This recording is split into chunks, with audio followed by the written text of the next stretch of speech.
আসসালামু আলাইকুম। আজকে সাংবাদিক সম্মেলন ডেকেছি কিছু কথা বলার জন্য।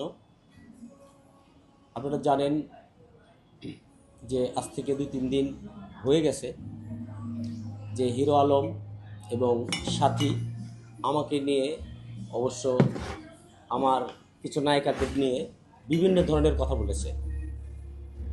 সে কিছু কথা বলেছে যে আমি তাকে নিয়ে ঢাকায় বাসা নিয়ে থাকতে চাইছি, তাকে বাসা নিয়ে দিতে চাইছি, তাকে নিয়ে আমি মিউজিক ভিডিও বানাইতে চাইছি, এবং সে বিভিন্ন ধরনের কথা আমাকে বলেছে, কিন্তু সেই কথাগুলোর প্রমাণ সে দেখাইতে পারে নাই। তো আমি কিছু প্রমাণ দেখাইতে চাচ্ছি যে আমি তাকে ফোন দিয়েছি নাকি সাথী আমাকে ফোন দিয়েছে।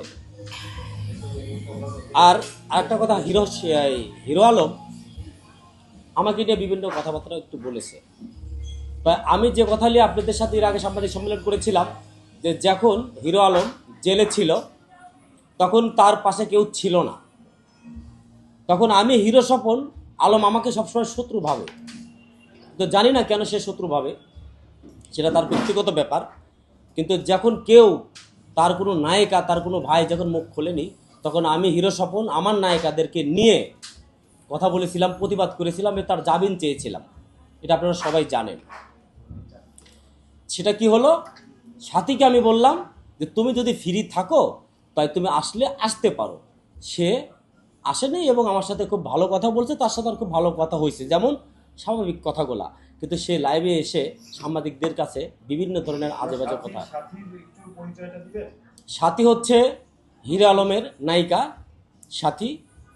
আমি তার কথাই বলতেছিলাম যে দীর্ঘদিন হিরো আলমের সাথে কাজ করছে, এবং এমনও কথা বলেছে সাথী যে আমি আর এখন হিরো আলম জেলে আছে কি কোথায় আছে সেটা আমার জানার বিষয় না, আমি এখন অসুস্থ, এখন আমি আমার জীবন নিয়ে চলতে আসি, আমি হিরো আলম এসব বিষয় আমি নাই। সেসব প্রুফ আছে, আমি আপনাদেরকে দেখাবো আজকে।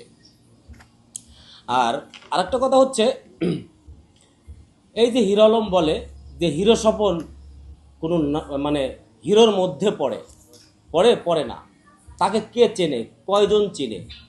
তাই আমি হিরো আলমকে সরাসরি বলতে চাই, আপনি যখন আমার কাজ করতেন তখন বাংলাদেশের অনেকেই আমাকে চিনত হিরো স্বপন বলে, আর তখনও আমার আইডিতে হিরো স্বপন লেখা ছিল, তখন আপনার চোখে পড়ে নাই। হ্যাঁ, আর আপনি বলেন যে স্বপন আমার নায়িকাদেরকে ফোন দেয় কেন? আমি আপনাদের নায়িকাকে কখনো ফোন দেই না। আপনি আরও রূপামণিকে ফোন দিয়ে ডিস্টার্ব করেন স্বপনের সাথে কাজ করো কেন? আপনি টুনটুনিকে ফোন দিয়ে বলেন এই স্বপনের সাথে কাজ করো কেন? হ্যাঁ, এই যে আপনি আজে বাজে কথা বলেন, এটা আজে বাজে কথা বলা আপনি বন্ধ করেন। কেন বলতেছি, একজন নায়িকা 5 জনের সাথে কাজ করতেই পারে। হ্যাঁ, 5 জনের সাথে সে কাজ করতেই পারে, স্বাভাবিক। তাই বলে আপনি মিথ্যা কথা বলবেন, আমার নামে আজে বাজে কথা বলবেন, এগুলা বন্ধ করেন। আর আরেকটা কথা আমি বলতে চাই, আমি হিরো আলমের কাছে কিছু টাকা পাবো। আমি একদিন দিয়াবাড়িতে হিরো আলমের শুটিং চলতেছিল, সেখানে আমি গিয়েছিলাম যে আলম ভাই আপনি একটু এদিকে আসেন, আপনার কাছে আমি কিছু টাকা পাবো, আমার টাকাগুলো একটু দেন।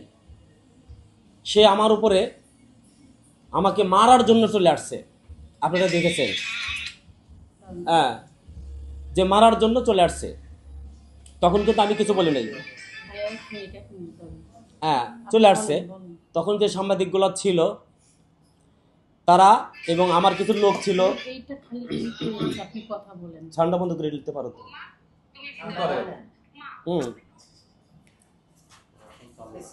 হ্যাঁ, এখন যখন হিরো আলম সাংবাদিকদের সামনে, আরও 5-10 জন লোকের সামনে, ভালো গণ্যমান্য ব্যক্তি ছিল, তাদের সামনে স্বীকার গেছে যে আমি স্বপনকে 5,000 টাকা দেয়া দিব 2-1 দিনের মধ্যে। সেই 2-1 দিন না, 1 মাস হয়ে গেছে, এখনও আমার টাকা দেয়নি। হ্যাঁ, আর সে বলে যে 5,000 টাকার জন্য আমি বলেছিলাম যে হিরো আলমের পিছনে 5,000 টাকা দেওয়ার মতো কোনো ব্যক্তি নাই যে তাকে দিয়ে জেল থেকে বের করবে, আমি এই কথা বলেছিলাম। আর সে আমাকে সেটা উল্টাটা শোনাইছে। তা ভাই, আপনি যদি এত টাকা পয়সার মানুষ হন, কোটি কোটি টাকার মালিক হন, আপনার টাকা এখনো আমার টাকা আপনার পকেটে কেন? আপনার যদি লজ্জা থাকতো তাহলে আপনি আমার টাকা ছুঁড়ে মারিয়ে দিতেন, কারণ আপনার ক্ষমতা নেই আমার টাকা দেওয়ার। আপনি বলেন যে স্বপন আমি তোমার টাকা দিব না, আমি কোনো দিন টাকা চাবো না আপনার কাছ থেকে, কোনো দিন চাবো না। কারণ মানুষের ধৈর্যের একটা ভাত থাকে, ধৈর্যের একটা দিক থাকে।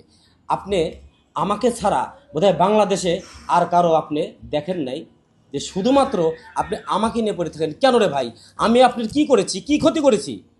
আপনি বলেন যে স্বপন আমার এই ক্ষতি করেছে, স্বপন আমার ওই করেছে, তাহলে আপনি আমাকে বলতে পারেন। আপনার এটা বলার রাইট না।